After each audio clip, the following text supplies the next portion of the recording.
And when Don came to me and started talking about it, he really had this passion for this particular process that he'd been using in organizations. And he wanted to be able to spread it.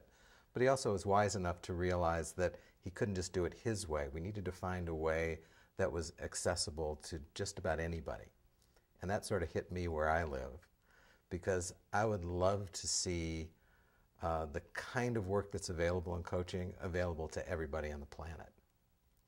So when Don was telling me that his vision for this was that you go into a company and you don't just work with the top performers, you work with everybody from top to bottom. So I've seen it in action, where there are people from who are the garbage collectors in the police department and the fire department and the financial head of the city and the chief executive, all in the same room, all in the middle of the same conversation, the same human conversation, which focuses on what are your deepest hopes. And and then the rest of the conversation is sort of about, well, if those are your deepest hopes, why not realize them? With giving people tools to do that. And for me personally, that goes to the heart of one of the things that I think is maybe most important in our world today, which is to diminish the gap between those who have so much and those who don't. So if we can bring this process to everybody in a company, that's it in an organization. That's sort of on a small scale. But what if we could bring this to guidance counselors to work with kids in schools? What if we could bring this to jails and prisons? That's some work that I'm very passionate about, and cut the recidivism rate by 50%. Because when I work with them, I'm saying, what are your deepest hopes? What's going to motivate you to do the tough stuff that it's really going to take to not have you come back here? Because if you know anything about that world, I mean, these people face unbelievable obstacles when they get out. And everybody knows they don't want to come back, but to really have the juice, the thing that's pulling them forward, that's what their deepest hopes are about. What if we could offer this to single mothers in Africa who want to start their own micro businesses, but only have the courage to do it, or only sort of see the path forward when they have somebody who can access it for them or with them through this kind of talent catalyst conversation.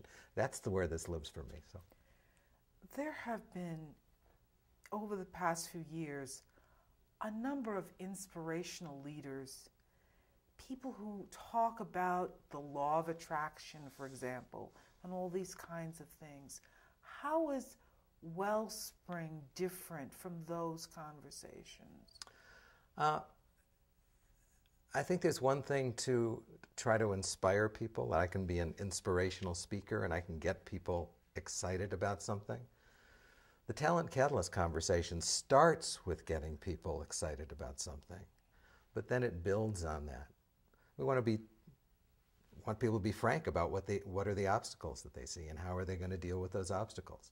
We want people to recognize that they have success stories in their lives. They have succeeded in tackling those kinds of obstacles in the past. They have succeeded in realizing their hopes in the past.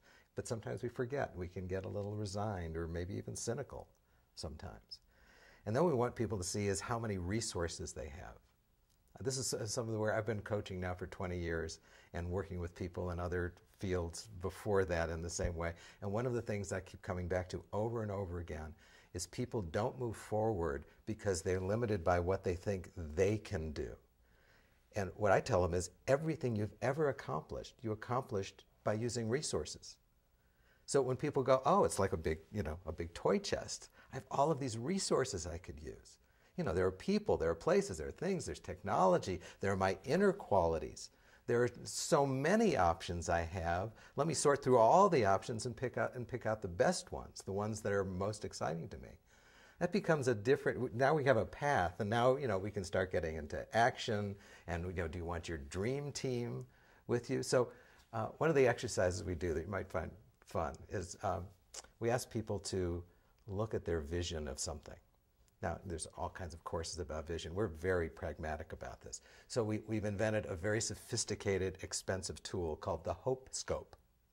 And you can have one of your own if you pay me $100,000 right now. But now for you, I'll show you for free. You actually look at your deepest hope through this lens, and you hold it as far out as you can, and you sort of see what you see.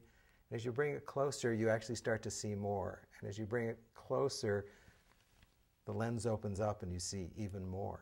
And people begin to see how big their vision might actually be. And if their vision is that big, who's going to serve on their support team? This is their dream team. So, you know, you're going to have Oprah on your dream team. You're going to have Mr. and Mrs. Obama on your dream team. You're going to have, who is it that's going to help you make this stuff a reality? So although it could just live in inspiration, all of those middle steps about what do you really need to do, you know, on the ground, how are you going to, what resources do you have to use, and who's going to support you, I think makes a huge difference in this.